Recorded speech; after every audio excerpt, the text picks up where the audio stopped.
Huwag kang palingon-lingon, iho. Nagdududa tuloy ako sa iyo eh. Alam mo, pag ikaw ang iniimbestigahan ko, at ako ang chief investigator, nagdududa na kagad ako sa ikot ka ng ikot yung ulo mo eh.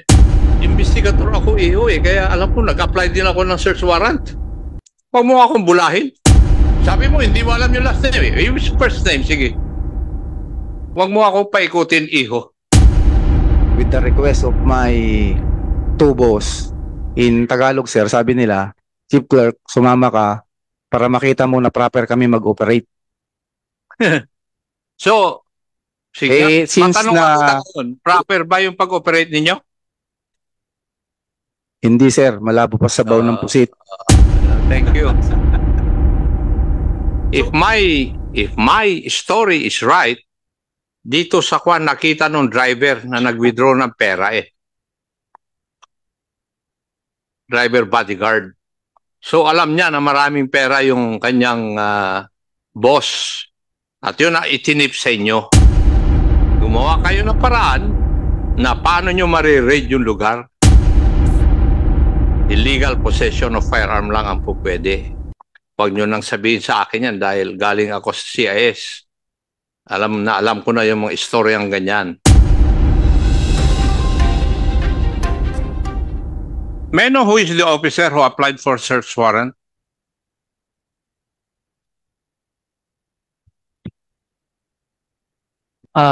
Your Honor, ako po. Please identify yourself. Police Major Jason Domingo Quijana, Your Honor. Police Major Jason Domingo Quijana, Your Honor. Quijana. And who were your companions when you filed the request for the issuance of a search warrant? Kasama ko po, Your Honors, yung deponents, Your Honor. Wala kang kasama na police? Meron, Your Honor. Sino nga yun? Yung aming investigador, si SSG Ruiz. Who is SSG Ruiz? So ikaw ang investigator na kasama. Siya lang kasama mo na police? Meron pa, Your Honor, kasama mo, hindi mo alam eh. Hinahanap mo pa eh. Bago lang kasi ako, Your Honor, doon. Hindi ko pa sila masyadong kilala. So, Hindi mo alam ang pangalan? Nakalagay search warrant yun ah. Si Sergeant Ruiz lang ang natandaan ko, Your Honor. I'll set that aside. At saka, may kasama kang deponent. That was your answer a while ago. Tama? Opo, Your Honor. Ilan yung deponents mo? Dalawa, Your Honor. Dalawa. And may I know what are their names? And their personal circumstances?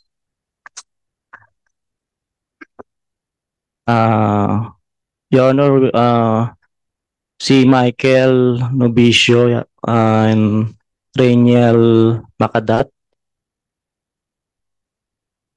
What are their personal circumstances?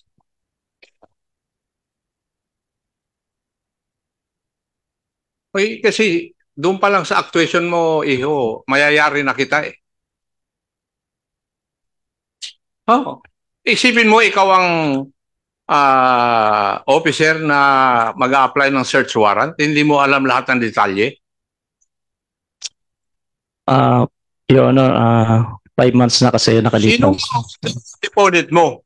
Kasi yun ang nagsasabi na may firearms doon sa sa 1811. Si Michael Novicio, Your Honor, at saka si... Ano trabaho nung sinabi mo una? Bodyguard, Your Honor. Yung isa? Driver bodyguard, Your Honor. Yes. Driver bodyguard, Gino. Subject for search warrant, Your Honor, si Lin Shinji. Yung isa, yung bodyguard din yung subject of the search warrant. Yes, Your Honor. At ang sinabi niya, hindi may firearms yung Chinese, may pera na marami. Di ba? No, Your Honor. According to the investigation of General Nartates, planted nga yung firearms eh. The mere fact, sige. Mr. Chair, may I request that the two deponents be invited in the next hearing? Okay, so we'll Because, be Mr. Chair, if yeah. I find out that this guy is lying, I will file a motion to cite him in contempt. okay. Doon sa statement ng deponent sa judge, huwag kang palingon-lingon, iho, nagdududa tuloy ako sa iyo eh.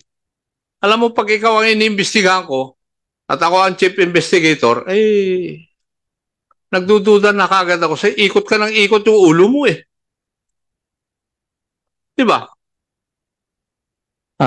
Your Honor, Ano ang sinabi nila doon sa judge nung pinagtatanong sila ng judge because it is required by law that the judge will ask questions from the deponent.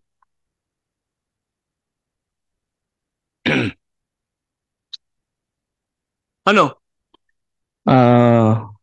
Your Honor, sila po yung tinanong ni Judge, hindi ko po alam yung mga sagot nila kay Judge. Hindi mo, ibig mo sabihin, wala ka doon nung tinanong ni judge? Ikaw nga nag-a-apply for search warrant? Investigator ako, iho eh, kaya alam ko, nag-apply din ako ng search warrant. Huwag mo akong bulahin. Magkakahiwalay kami, Your Honor. Anong magkakahiwalay? Paano yung pagkahiwalay? Nasa ibang upuan po ako, Your Honor. Nasa ibang upuan po sila nung in-interview ni Judge. Hindi mo naririnig? Ang liit ng sala ng judge? Hindi po, Your Honor. Hindi. Sige. Yung sino ang nagsabi na may baril yung inyong subject? Si Michael, Your Honor. Now, according to your operational procedures, pag may nagbigay ng information, you have to vet the information, right? Yes, Your Honor. Yes. You can ask the chief of the CIDG. Ganun talaga ang procedure na pag may nagbigay ng information, hindi mo dapat paniwalaan kaagad, di ba? At kayo magko-conduct ng vetting process. Mag-iimbestiga kayo. Tama? Yes, Your Honor. May know kung sino yung mga inutusan mo na mag-verify kung tama yung information na ibinibigay ng dalawa. Your Honor, yung Team 1 po, Your Honor. Sino nga yun?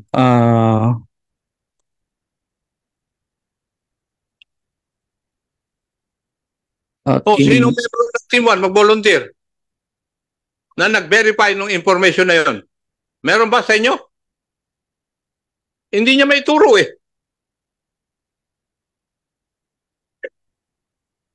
Excuse me po, Your Honor. Please identify yourself. I am Police Captain Jesus Menes. Bali po ang composition po ng DSOU. Dalawang team po. Team 1 tsaka Team 2. So, Bali ako po ang team leader ng Team 1. Ang trabaho po niyan ay sa Team 2 po. ano trabaho? Yung trabaho po na search warrant pa ay sa Team 2. By? Team 2 po. Sa iyo. Hindi po, Team 1 po kami. Ano? Team 1 po kami. Anong trabaho ng Team 1? Bali kami sir yung ano doon, perimeter. Hindi nga. Nandun pa lang tayo sa application ng search warrant, iho eh. Mayor Quijano, sino yung inutusan nyo na mag-vet ng information na ibinigay ng dalawang deponent? Kasi yung proseso eh. Yes, Your Honor. Nagkamali pa ako kanina. Actually, ang inutusan ko is Team 2. Kasi Team 2 po yung hawak ko. Hindi po Team 1. Sino yung membro ng Team 2? Ang mga miyembro po ng Team 2 noon, Who is the team leader of Team 2? Volunteer ka na para hindi mahirapan si Major Quijano. Team 2, sino? Diyan, sino yung Team 2? Parang hirap sumagot ng ating mga kasama mga sa operation. Alam niyo naman yung mga role, di ba? Sino? Major Quijano. Kung sino yung Team 2 na inutos, ikaw nag-utos eh. Sila PSG Ruiz, sila De Leon, sir. Where are they? Please raise your right hand. Ruiz. Ruiz. De Leon. Ayun. Sino ang opisyal ninyo? Sir, I'm not the part of the member of Police Major Kiana, sir. Member po ako ni Police Captain Menes po, sir, Your Honor. Nagsisimula pa lang ako Kwan wala pa tayo dun sa masarap na party Dito pa lang. Yes, sir. So si Ruiz, hindi ikaw ang team leader? Hindi po, Your Honor. Sino team leader? Kiana? Yung hawak ko po, Mr. Chair, team 2. Ako po yung tomata yung team leader nila. So ikaw, hindi si Ruiz. Sila po yung mga kasama ko. Oh, Mr. Chair. Sergeant Ruiz, where are you? Do you agree na kasama ka doon? Answer, please. Ruiz. Di ba si Ruiz ito?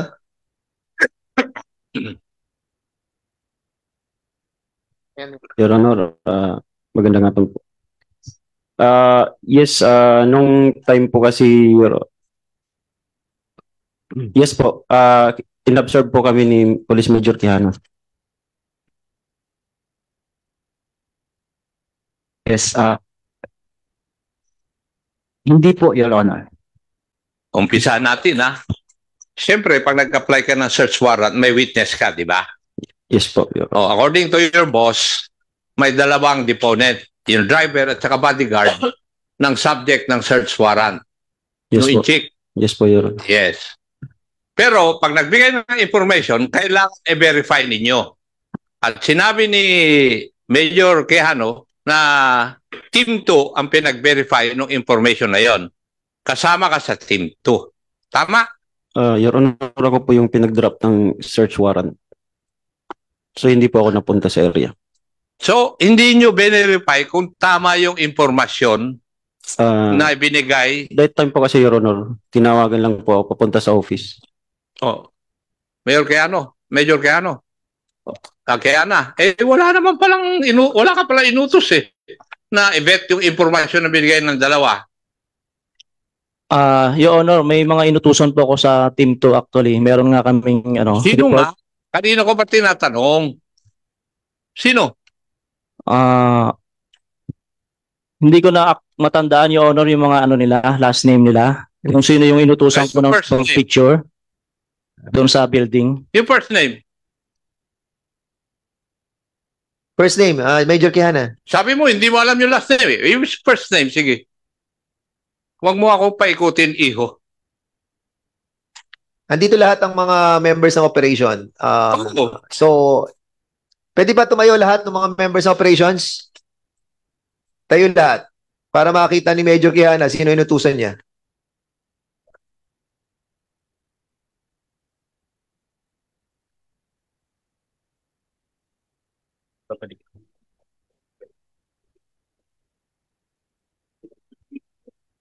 Mr. Chair, pwede po bang Team 2 na lang po yung patayuin natin? Team 2, tayo ang Team 2. Tumayo. Team 2. Yung Team 2. Team 2. So, lahat kayo membro ng Team 2,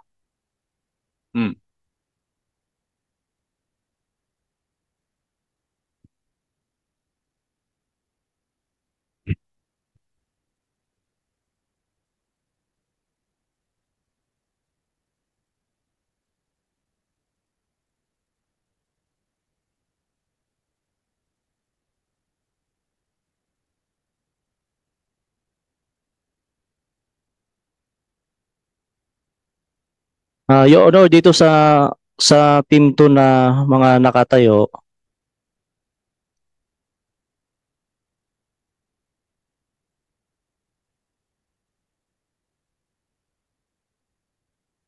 Alam mo Major Quijana, hindi napakahirap, kakaunti lang naman yung operation mo, Team 2 mo, ilan lamang yan, hindi mo may turo sa inyo kung sino yung nag-bet. Imposible naman yan. Napakasimple ng tanong sa iyo ni Congressman Acop. Binaba na nga natin from the 35 members na nandyan, o 44, binaba na natin sa Team 2, ilan na lang yung nakatayo. Hindi ko pa makita dyan kung sino yung inutusan mo para mag-betting dun sa 1811.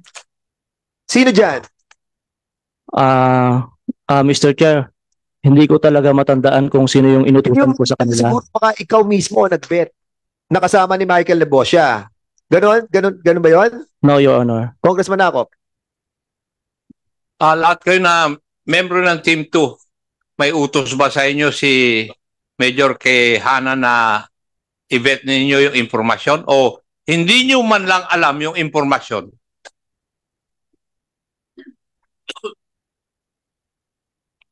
Anong sagot? Walang utos sa inyo? Walang nautusan sa inyo na i-verify yung information na binibigay ng deponents? Wala?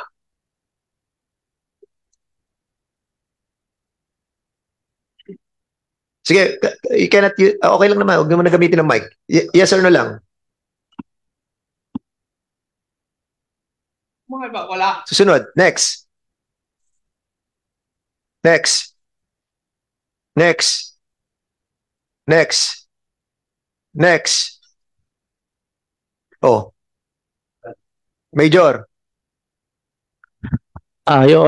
Mr. Chair, ang natatandaan ko po na nagbibigay sa akin ng mga information regarding po sa mga deponents, si PSSG Ruiz, tsaka si De Leon, yung investigador, Your Honor. Sila talaga yung nagbibigay sa akin ng mga information regarding dito sa operation na to, Mr. Chair.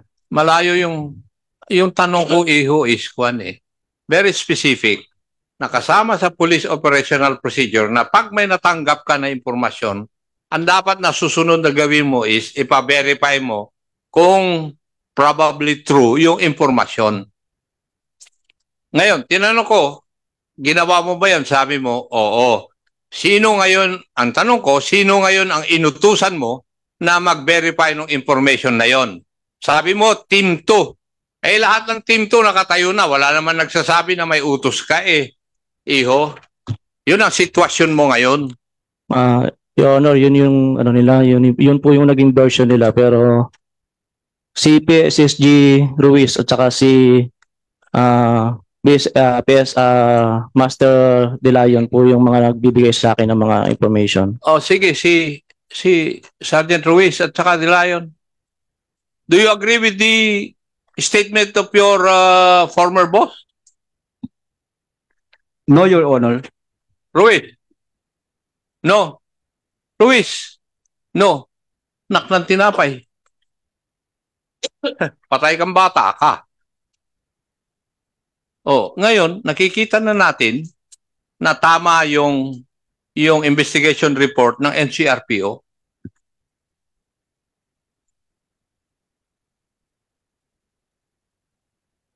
Major Guevara.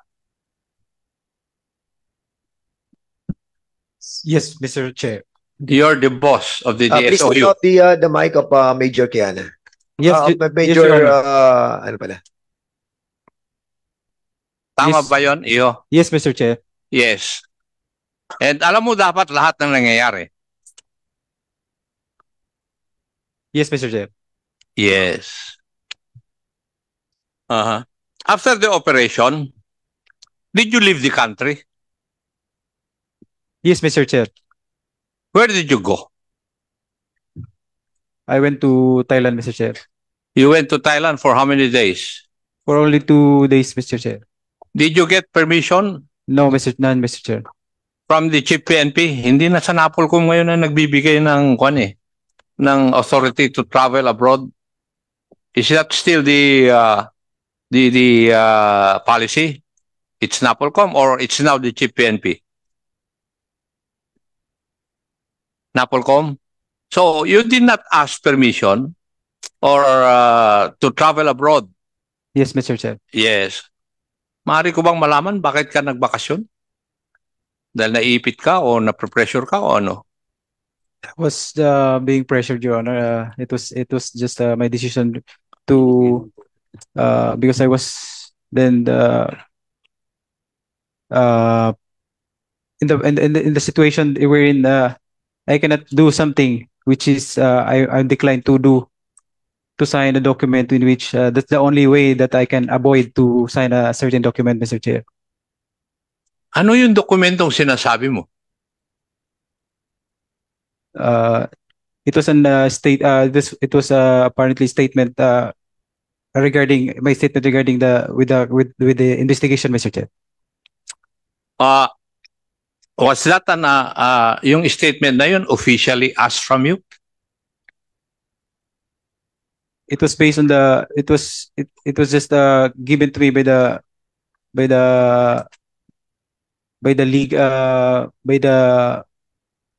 legal, Mr. Chair. It was I asked the assistance of the lawyer, but the lawyer advised me not to sign the document, Mr. Chair. Were you ever investigated informally by NCRPO? Yes, Mr. Chair. Yes. Yes, Mr. Chair. And who did that informal investigation? No less than the RDB itself, Mr. Chair. What did you reveal during that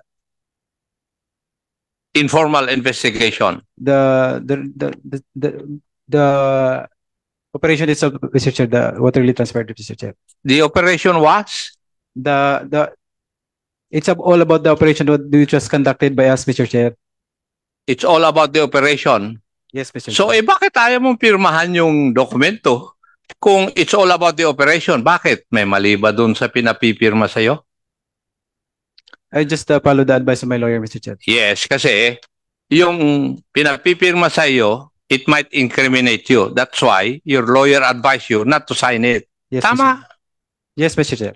Now, who were present during that informal investigation? It was based on my, if I can recall, Mr. Chair, it was the good RD, Mr. Chair, together with the DRDO, Brigadier General Gurat, together with them is the legal, Police Lieutenant Colonel Arino. Are the officers present here, General Nartates? Yung minention niya na nandun nung nag-conduct ng informal investigation. Are they here? Lieutenant Colonel Arino is here. Brigadier General Gurat, the DRDO, is not here, Your Honor. So there were only 3 of you who were present during that informal investigation? There are still other witnesses during that informal. Nawala rito. Some are here, Your Honor. Kindly occupy the seats para yun ang tatanungin ko. Para matigil na itong katarantunan niyo pagsisinungaling.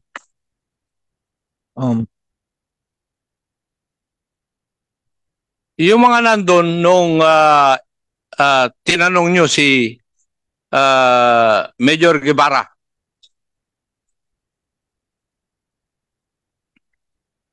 you cannot invoke the right to remain silent, di ba? And you cannot invoke your right to remain to self-incrimination dahil hindi naman kayong accused eh. So you will answer my questions.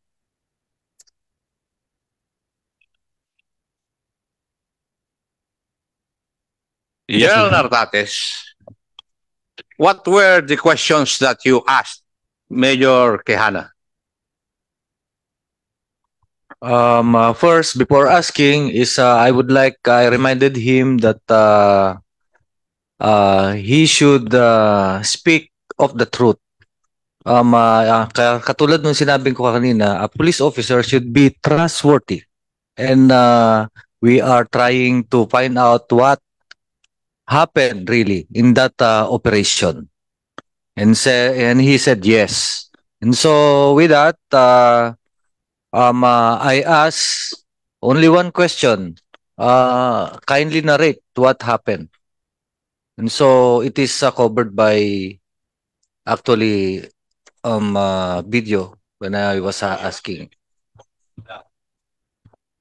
Yes, sir. Yes, Your Honor. Yes. Now, kindly tell the body para malaman na rin ng mga hindi nakakaalam na mga tauhan ninyo ano ang na-reveal dun sa informal investigation na yun. Kasi it is the statement of the leader of the group that implemented all these things. The very gist of that conversation or question and answer or statement is that he told me that the district director, or there were two. There were when the search and seizure operation and was over, and they reported back to the district headquarters. He reported immediately to the district director, and there they have the conversation, and they told the district director. He told the district director that there is a 27 million being kept by him or by his group, and he cannot state it in his statement, supposed statement, because he doesn't want to be the different person among his group. We can have the video presented, and so that the other personnel, baka ayaw pa nilang magsabi ng totoo, makita na nila, Your Honor. We do that and ask the chairman to permission to view it. In your chronology of events in your report, nakalagay dito kagad, and you were very emphatic about it, that they planted 2 firearms and 2 magazines. What was the basis of your report here? The basis of that findings is, of course, this statement of our personnel, member of the operating unit. If there are 45 or 44 personnel that are involved in the actual operation, when they were subjected to investigation, 23 of them says otherwise. What did they say? That they recovered firearms during the search and seizure operation, but these firearms were recovered, but it was planted.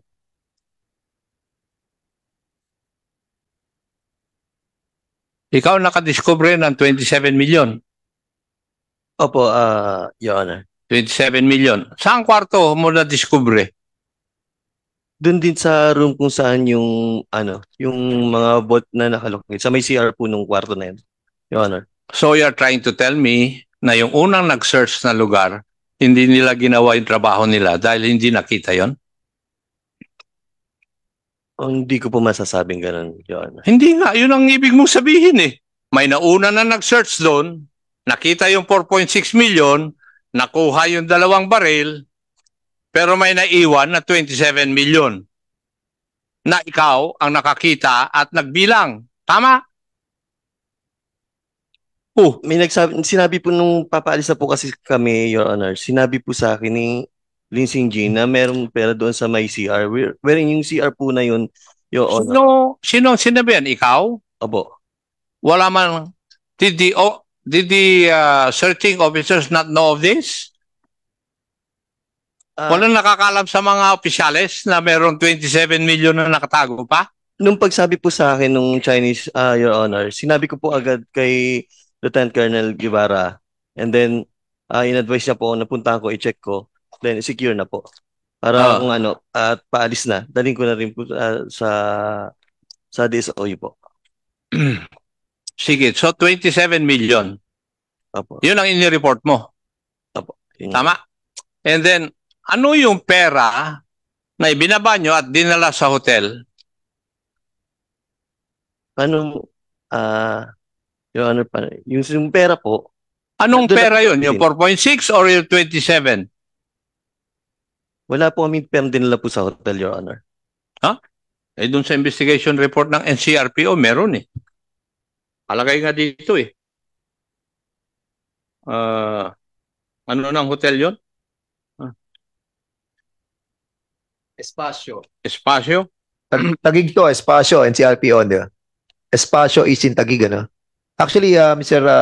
Vice Chairman, we can summon the Espasyo Hotel to find out yung time and place, time and date kung kailan niya pumasok to. Sige, go ahead. Annalyn, pwede mo na ipakita yun?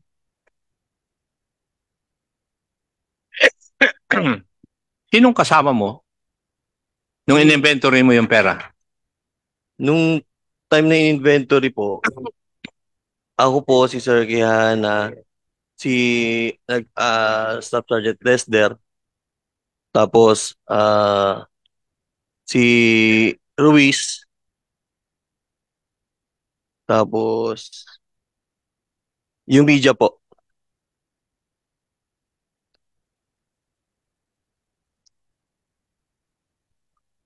Can you speak louder, no? Kasi hindi na nadinig. Pakiulit mo yung sinabi mo. Sorry po. Ang kasama ko po nung time na yon, dun sa office po ng inventory is ako, si Major Quijana, si Ruiz. Team, di ba? Ikaw yan. Apo, ako po yan. Apo, yung tumutulong po sa akin.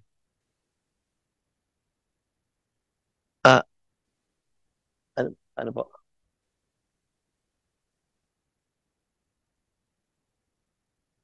Hindi ko po masyado marinig kanina. Apo, ako po yun. Yes. Black. Yung isa naman, hindi naman kompleto yung uniforme yata, if I am seeing it right. Actually, para Si siyang... Derder. Oh, naka-short siya, naka-short. Oo. Oh. Tama? Apo. A while ago, sinagot mo kanina, 1,000 peso bills. Yung kwan. Yung pera, di ba? Hindi, sabi ko po kanina, yun, hindi ko po ma-recall yung mga ano po. Basta ang naalala ko po is mga naka-bundle po siya na estimated na 500. Nandiyan ka nga. Litrato mo ngayon na doon. Mukha mo nga eh. Opo. Tapos Ako nga po yan. hindi mo alam? Hindi alam po na ano, Your Honor. Kitang-kita mo, ikaw nag-inventory, hindi mo alam? Alam ko po, Your Honor. Na ano. Ano? Anong denomination yung nakita mo? May 1,000 nga po, tsaka may mga 500 din po. Asan ang 500 yan sa kulay na yan? Sige, pakita mo sa akin.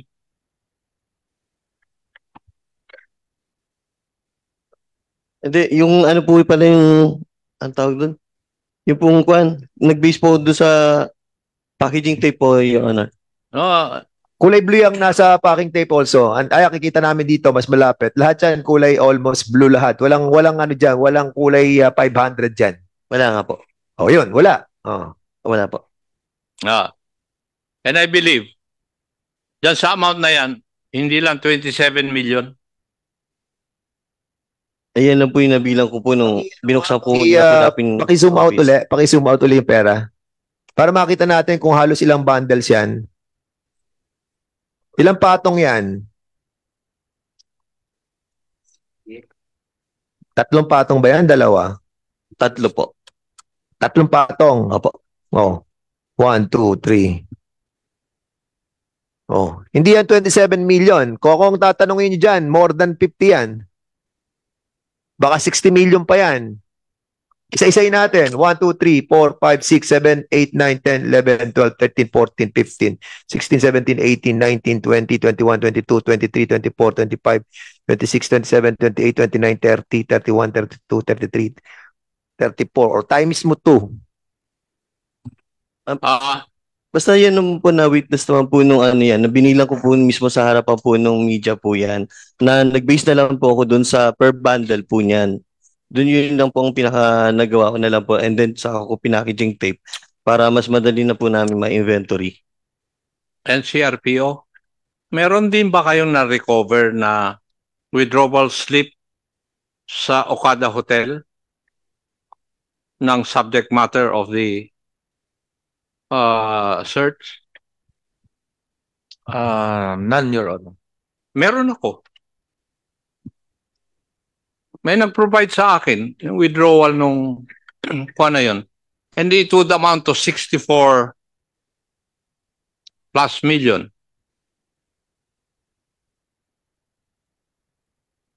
Are you saying, Congressman Acop, that the withdrawal from the Soler Hotel? No, Okada. Okada. Oh. 64 million Oh. was withdrawn. Yes, withdrawn. Huh? Oh. Can you have the bravery to give it to the chairman for me to Mababurn find out na out? yung aking bubuwit eh. Ah, Ipapakita ko sa iyo yung mga resibo. They're all in Chinese characters. Yung amount lang hindi. Kaya hindi ako mabobola ng mga ito eh dahil yeah. alam ko yung nangyayari sa loob eh. Okay, go ahead. Sige, go ahead. Nandito yung receipt. At saka yung kwan. Yung mama nag-withdraw nung July, August, September. Two times in September. September 11 and 15. July 16 and August 19. If my story is right, dito sa kwan nakita nung driver na nag-withdraw ng pera eh. Driver bodyguard. So alam niya na maraming pera yung kanyang boss. At yun na itinip sa inyo. Gumawa kayo ng paraan na paano nyo marireid yung lugar. Illegal possession of firearm lang ang pupwede. Huwag nyo nang sabihin sa akin yan dahil galing ako sa CIS. Alam ko na yung mga istoryang ganyan. Pinatayo po natin yung mga nabigyan. Yung kayang hindi nabigyan, meron kaya? Okay, baka mas malaki yung natanggap nila, hindi 10,000, kaya hindi tumatayo. Yes, I agree. And in accordance with the report that was submitted to us, wala naman lumalabas na nagbigyan more than 10,000. As a matter of fact, ang lumalabas is 10,000 and the 300,000 was promised but never delivered. Oh, so siguro with your request that we will be allowing those members of the operating team to stand up, yung mga hindi nabigyan ng 10,000. Okay, everybody, yung hindi nakatanggap, tayo.